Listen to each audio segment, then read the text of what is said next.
Hello and welcome to this review of Canadian Club Premium Extra Age Blended Canadian Whiskey. Don't know how long it was aged, but the minimum is 3 years. Established by Hiram Walker in 1858, it's currently a Beam-Suntory brand. There's a whole lot of variants of this, okay? This is the original version. It's not the same recipe as 1858, but the website says it's based on it or very similar to it. Distilled in Canada and bottled in Illinois, it says right there. Bottled by Canadian Club Import Company, Deerfield, Illinois. This was established 1858. That's before Canada was created as a country, the Dominion of Canada, in 1867, uniting different British colonies into one country, the colonies becoming provinces. Okay, if you look on the website, they show all the myriad varieties. This Canadian blended whiskey uses corn, rye, malted rye, and barley. And it's won many awards. Some of them are silver in 2005, silver in 2014, and bronze last year, 2016, at the San Francisco World Spirits Competition. When I had done the initial video, I did the Hangout online. I had recorded one like this, and then the battery went dead in the middle of the video. That's a lesson. Check your battery life. I had noticed they were drinking this at the Knights of Columbus Hall, and I poured a little bit and brought some home, and I thought it was very good. Now there's some alcohol eggs, of course. It's amber gold, not too dark. It's like burnished gold, like I was saying, like the San Francisco 49ers helmet, that gold, San Francisco 49ers gold. So 80 proof. The aroma is delightful. I asked at Mathern's. They did not have this at Mathern's anymore. The manager thought they did, but then he said, oh, when they did a reset, they must have cut it. They still have Canadian Mist and some other Canadian whiskeys. Walmart has a whole bunch of them. And like I said, this one. And other stores may or may not have it, okay?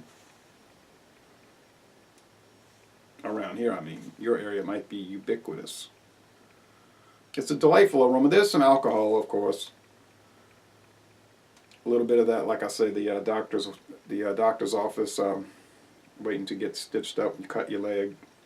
But it's more than that. It's sweetness, like a honey, dried fruit.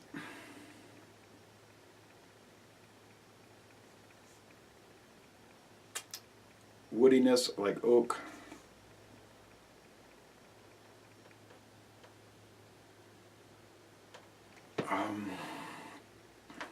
Even spices like, I got my nose in it, like nutmeg or something.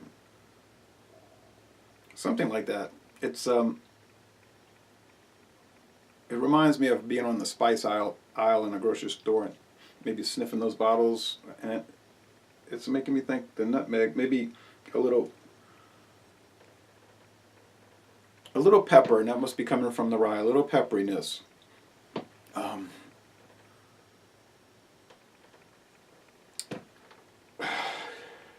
was going to say lemon, I don't know about that. All around, really good aroma. Let's go with the flavor.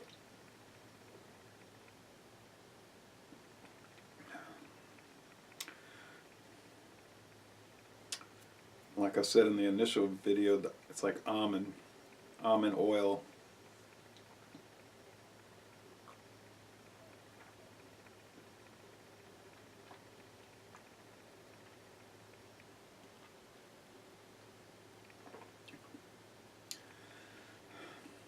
Some wintergreen, mint type thing. The pepperiness, peppermint. Little woodiness, the dried fruits like you would use in a, I don't mean the candied fruit, maybe without the candy, but just the dried part of it, like you use in a fruit cake. It's pretty darn smooth. I was saying in another video for a strong wine, a relatively strong wine, I was saying, you know, smoothness, some people are starting to complain about everything doesn't have to be smooth because it becomes boring. But they think, but it's on the, definitely on the smooth side. It's mellow.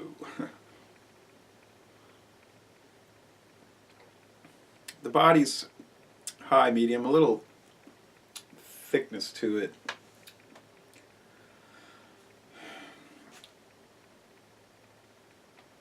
I was going to say a little coconut, a little yellow tobacco. All around, I don't see how you could complain about it. $5.99.